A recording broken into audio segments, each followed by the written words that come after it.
এক গ্রামে এক বোকা কিন্তু খুব সৎ চাষি থাকত। আহা, আজকের কাজ শেষ করতে হবে। প্রতিদিন দুপুরে সে গাছের নিচে বসে খাবার খেত। হায় রে, যদি একটু দুধ থাকতো আরো ভালো হতো।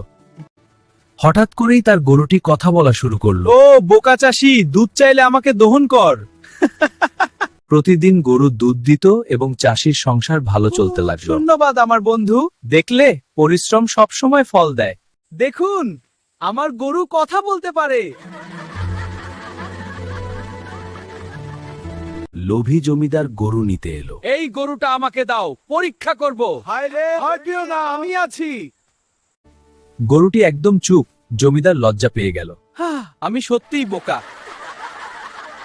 তারপর চাষি কম কথা বলল, বেশি কাজ করলো এবং সুখে শান্তিতে জীবন কাটলো। ধন্যবাদ বন্ধু। আমাদের জীবন শান্তিপূর্ণ হয়েছে। গল্পটা যদি ভালো লেগে থাকে তাহলে এখনই সাবস্ক্রাইব করো। নতুন নতুন মজার গল্প আমি আবার নিয়ে আসব।